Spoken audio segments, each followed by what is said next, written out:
सकेंगे। ठीक, तो हम जैकोबियन स्टार्ट कर रहे हैं। Jacobian is a functional determinant, जैसा कि हम इसमें देख रहे हैं, बताया हमने आपको।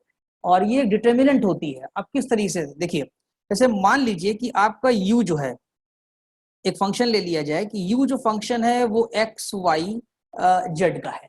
ठीक, यहाँ पर तो u1 u2 करके लिया हुआ है, लेकिन हम आपको जो बता रहे हैं वो बहुत स्मॉल में बता रहे हैं। जैसे v ले लिया जाए, ठीक, तो v जो फंक्शन होगा वो भी x y z का मान लीजिए और w मान लीजिए आप। ठीक, ये बहुत सिंपल है और इसी से एग्जाम में क्वेश्चन भी आते हैं, u v w, और 3 आपने ये मान लिए। तो देखिए, जो अभी आप आर्टिकल देख रहे हैं कि if u1 u2 u3 un, तो यहाँ जो फंक्शन लिए गए n लिए गए हैं, यहाँ n वेरिएबल्स हैं, तो n डिपेंडेंट भी हैं और n इंडिपेंडेंट भी हैं। डिपेंडेंट जो है वो u1 u2 un है, और जो इंडिपेंडेंट है वो x1 x2 xn तक चले गए हैं।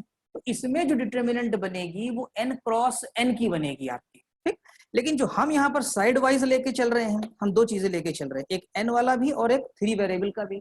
3 वेरिएबल का मोस्टली क्वेश्चन एग्जाम में आता है, n वेरिएबल का नहीं आता है, लेकिन कंसेप्ट जो है वो n वेरिएबल में आप पढ़ेंगे और 3 में भी पढ़ेंगे, साथ साथ हम दोनों लेके चल रहे हैं। ठीक, तो u यहाँ पर जो फंक्शन है वो xyz का है, v जो फंक्शन है वो xyz का है, w भी xyz का है। ठीक, ये जैकोबियन होता क्या है? Jacobian is a functional determinant, यानी इसके अंदर हम देखें तो 2 चीजें हैं, एक तो डिटर्मिनेंट है और एक पार्शियल डेरिवेटिव है। जैसे कि देख रहे हो यहाँ पर del u by del x1, del u1 by del x2, del u1 up to xn तक चले गए। तो ये पार्शियल डेरिवेटिव्स कंटेन कर रहा है और डिटर्मिनेंट है। अब बात यह आएगी सर जैकोबियन से निकालेंगे हम लोग जो, उससे फायदा क्या होगा या इसका एडवांटेज क्या हो, पढ़ क्यों रहे हैं? तो इसमें 2 एक्सरसाइजेस मेनली पढ़नी है। पहली एक्सरसाइज में आपको डिटर्मिनेंट को इवेलुएट करना पढ़ाया जाएगा, और फिर दूसरी एक्सरसाइज में डिटर्मिनेंट के यूजेस हैं। जैसे कि फंक्शंस होते हैं, तो कई फंक्शन अगर लिए जाएं तो वो आपस में डिपेंडेंट भी हो सकते हैं या इंडिपेंडेंट भी। जैसे यहाँ देखिए, u भी एक फंक्शन है xyz का, v भी फंक्शन है और w भी। तो मे भी कि u v w आपस में रिलेटेड हो और मे भी कि रिलेटेड ना हो। जब रिलेटेड होंगे तो हम कहेंगे डिपेंडेंट हो गए, और जब रिलेट नहीं कर पाएंगे तो बोलेंगे इंडिपेंडेंट हो गए।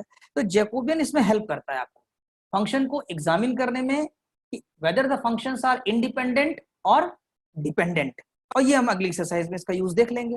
तो फिलहाल जो पहली एक्सरसाइज में है वो जैकोबियन की डिफिनीशन है, और डिफिनीशन के साथ साथ कैसे कैलकुलेट करते हैं ये है, और जैकोबियन का नोटेशन क्या है। तो जैकोबियन का नोटेशन जे है, और डेल देखिए इसमें देख रहे हैं इस वाले में ऊपर del u1 del u2 up to un तक जा रहे हैं, और नीचे del x1 del x2 del xn, या शॉर्ट में लिखिए आप j u1 u2 u3 un करके। ठीक है, तो ये तो आपका हो गया nth के लिए। अब हम अगर मान लीजिए इसके लिए लिखना चाहें 3 के लिए, तो j लिखेंगे। ध्यान देना हमारी बात पे, जिसका जैकोबियन निकालते हैं उसको ऊपर रखते हैं डेल u v w, और जिसके रिस्पेक्ट में निकालते हैं, किसके रिस्पेक्ट में निकाल रहे हैं हम लोग? इंडिपेंडेंट के रिस्पेक्ट में, तो उसको हम एक्स वाई जेड लिखेंगे। ठीक, तो डेल u v w और विद रिस्पेक्ट टू हम लोग निकालेंगे एक्स वाई जेड।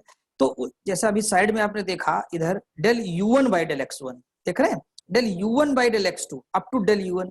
तो अगर हम इस रो के बारे में देखें तो ये टोटली u1 को डिफरेंशिएट करते हुए लिखी गई है। ठीक, अगर हम इसको देखें तो u2 को डिफरेंशिएट करते हुए लिखी गई है, और अगर हम इसको देखें तो un को डिफरेंशिएट करते हुए लिखी गई है। तो उस हिसाब से यहाँ पर जो डिपेंडेंट है वो आपका u है। ठीक है, u को जब डिफरेंशिएट करेंगे तो ये आ जाएगा del u by del x, del u by del y और del u by del z। ठीक, ये हमारा डेरिवेटिव आ जाएगा यहाँ पर पहली रो में। दूसरी रो में अगर हम लिखेंगे तो क्या लिखेंगे? Del v by del x, del v by del y, del v by del z। और अगर हम तीसरे में लिखना चाहेंगे तो डेल w, क्योंकि ये w के लिए हो जाएगी, del w by del x, del w by del y and del w by del z। तो सबसे पहला चीज तो आपको ये सीखना है कि हम यहाँ पर कैसे लिखते हैं, यानी कि ये जो 3 डिपेंडेंट हैं और 3 इंडिपेंडेंट हैं, इनको लेकर के जैकोबियन की राइटिंग कैसे की जाती है। ठीक है, अब हो सकता है कि आपको कभी कभी UVW मिले या R रो 5 मिल जाए, तो ये प्रॉब्लम टू प्रॉब्लम वेरी करता रहेगा कि डिपेंडेंट क्या है और इंडिपेंडेंट क्या है। कभी कभी XYZ को ही डिपेंडेंट बना देते हैं और UVW को इंडिपेंडेंट कर देते हैं, तो ये वहां पर देखना पड़ेगा कि डिपेंडेंट कौन सा वेरिएबल है और इंडिपेंडेंट कौन सा वेरिएबल है। ठीक है, ये देख लेंगे। बस इसके बाद आपका प्रॉब्लम लगाना शुरू कर सकते हैं। जैसे कोई एग्जाम्पल हम यहाँ पर सपोज करिए एक क्रिएट कर लें, इतनी जगह हमारे पास देखिए स्पेस है।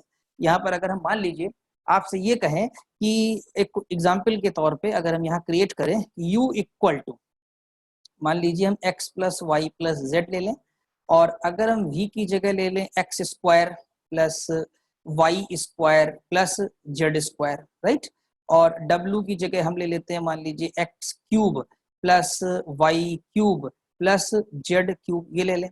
तो अगर हमसे कहा जाए कि फाइंड करिए, आप फाइंड करना है जैकोबियन डेल यू वी डब्ल्यू with respect to x y z. इसका मतलब है यू वी डब्ल्यू का निकालना है हमको। अब यहाँ पर जब जैकोबियन आप निकालेंगे, ठीक, तो सोल्यूशन अगर हम यहाँ पर लिखें आपका, तो आप पाएंगे कि जे बराबर क्या हो जाएगा फॉर्मूले के मुताबिक। देखिए शॉर्ट में आप यूएक्स भी लिख सकते हो इसको, जो ऊपर अभी हम लोगों ने लिखा यहाँ पर, ये जो del u by del x लिखा है, इसकी जगह हम लोग यहाँ पर शॉर्ट में यूएक्स भी लिख सकते हैं। यूएक्स का मतलब होता है कि partial differentiation of u with respect to x, और हम यहाँ पर फिर इसको यू वाई भी लिख सकते हैं, यू जेड यानी एक्स वाई जेड के रिस्पेक्ट। अब वी लिखेंगे तो यहाँ वी एक्स लिख सकते हैं, यहाँ पर हम वी वाई लिख सकते हैं, यहाँ पर हम वी जेड लिख सकते हैं। इसी तरीके से डब्ल्यू एक्स हो जाएगा, डब्ल्यू वाई हो जाएगा और डब्ल्यू जेड हो जाएगा। ठीक, यहाँ पर ऊपर जैसे लिखा था सब के हमने पार्शियल नोटेशन में लिख दिया हुआ है। ठीक है, अब देखिए अब क्या होगा कि यहाँ पर कैलकुलेशन जब आप करेंगे तो वैल्यू पुट करेंगे। देखिए यहाँ पर है, जब यहाँ वैल्यू पुट करेंगे तो del u by del x की वैल्यू कितनी आ जाएगी। देखिए del u by del x, देख रहे हैं, del u by del x. तो अगर हम यहाँ से del u by del x निकालते हैं यानी यू एक्स, तो आई थिंक कि हमारे पास 1 आएगा।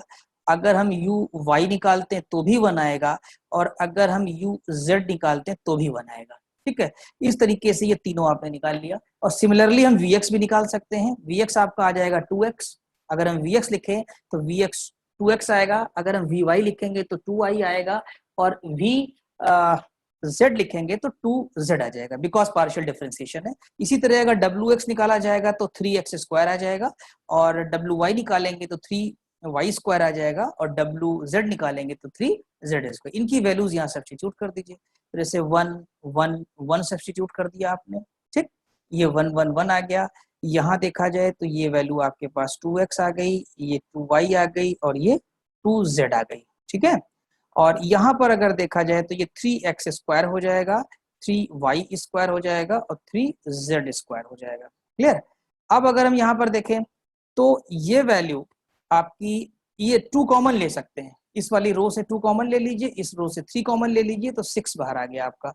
6 आने के बाद 1 1 1 हो गया, ये आपके पास एक्स वाई जेड हो गया, और ये आपके पास x square y square z square हो गया।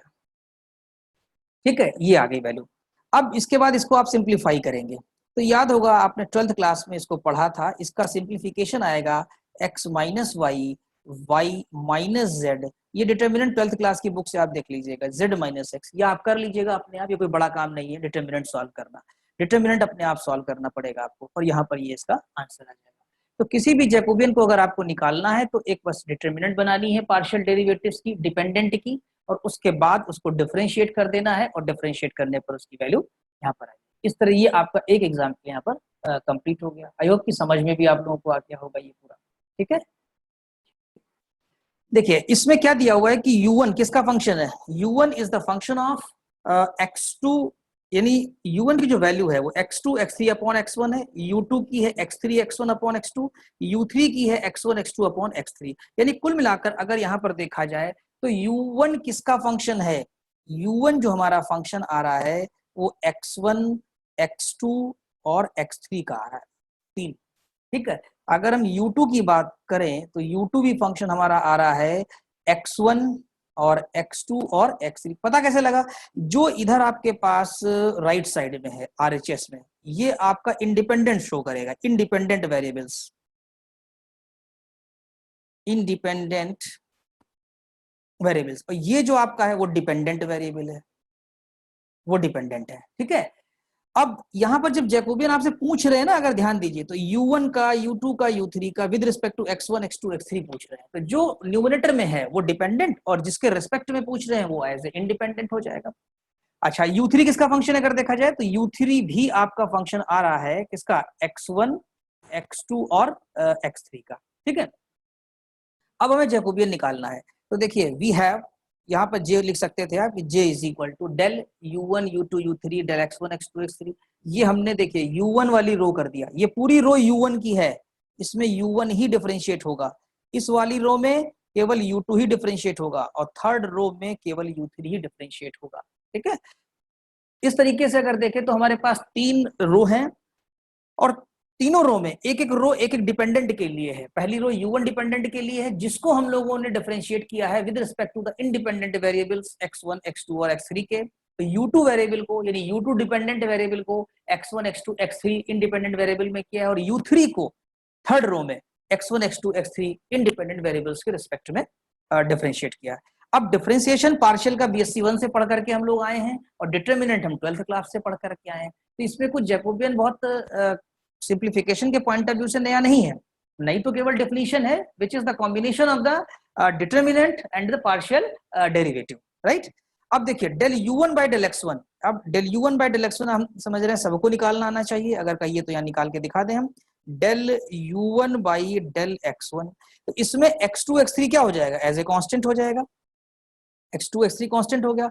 और डिफरेंशिएशन किसका करना पड़ेगा आपको, इसमें डिफरेंशिएशन जो हो जाएगा डेल x1 के रिस्पेक्ट में, नीचे वाला जो x1 है तो x1 की पावर -1 हो जाएगा, और जब x1 की पावर -1 हो जाएगा तो x1 की पावर -1 का डिफरेंशिएशन कितना आएगा, माइनस में आएगा, minus x2 x3 upon x2 का स्क्वायर।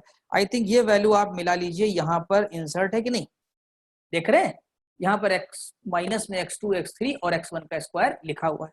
इसी प्रकार से जब आप del U1 by del x2 निकालेंगे, तो जब x2 निकालेंगे तो U1 का, तो ऊपर जब डिफरेंशिएट करेंगे यहाँ पर आकर के U1 को, तो आप पाएंगे कि x2 का 1 हो जाएगा, x3 अपॉन x1 आ जाएगा। तो आई थिंक डिफरेंशिएशन इसमें सबको समझ में आ जाएंगे, कोई प्रॉब्लम हो तो अभी हमसे आप पूछ लीजिएगा। डिफरेंशिएशन ये करते चले जाइए आप, पार्शियल डिफरेंशिएशन, ठीक, और अपने डिटरमिनेंट की सारी वैल्यूज ला करके रख लीजिए। उसके बाद आपका कैलकुलेशन स्टार्ट होता है, यानी कि डिटरमिनेंट को कैसे सॉल्व किया जाए, ठीक। तो हम बताते हैं कैसे सॉल्व किया। देखिए ये जो आपके पास R1 है ना, R1 से आपने कॉमन ले लिया क्या, x1 स्क्वायर, तो आप कहेंगे सर यहाँ तो x1 है नहीं और यहाँ भी x1 नहीं है, तो अगर हम यहाँ x1 स्क्वायर कर दें और ऊपर मल्टीप्लाई कर दें x1 का, यहाँ स्क्वायर कर दें यहाँ मल्टीप्लाई कर दें, ठीक, तो x1 1 अपॉन x1 स्क्वायर तो कॉमन निकल जाएगा, और ऊपर छोड़ देगा फर्स्ट रो में आपके लिए क्या छोड़ेगा, माइनस x2 x3 और x1 x3 और x1 x2। तो पहली रो आई थिंक समझ में आ गया होगा। उसी प्रकार से R2 रो के हर एलिमेंट के डिनोमिनेटर में हमें x2 स्क्वायर क्रिएट करना होगा, क्योंकि यहाँ x2 स्क्वायर है, यहाँ केवल x2 है, तो एक x2 से मल्टीप्लाई ऊपर करिए, एक x2 से नीचे करिए, एक x2 से ऊपर। एक्सक्यूज मी सर, हाँ सर एक बताइए। Minute sir, del U2 by del x1 का सर एक मिनट पार्शियल करके दिखा दीजिए सर, डिफरेंशिएशन। अच्छा मैं कर देता हूँ, एक सेकंड।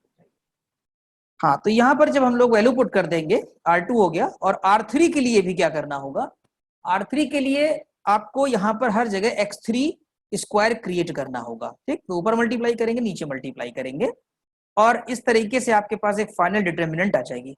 अब अगर ध्यान से देखा जाए तो पहली कॉलम, ये फर्स्ट कॉलम है, this is first column C1, पहली कॉलम से हमारे पास कॉमन आ रहा है x2 x3, दूसरी कॉलम ये वाली है, दिस इज कॉल्ड C2, और ये वाली आपकी तीसरी कॉलम है विच इज कॉल्ड C3, और इन तीनों से आपने कॉलम से कॉमन ले लिया, और उसके बाद जैसे सिंप्लीफाई करते हैं, 12th क्लास में आपने पढ़ा हुआ है कि डिटरमिनेंट कैसे सॉल्व करनी चाहिए, वैसे ही सॉल्व कर लेंगे, आपका आंसर 4 आ जाएगा, यही आंसर हो जाएगा, और इसी मेथड से इसको किया जाता है, ठीक है। तो ये हमने एग्जाम्पल भी आपका कैलकुलेट।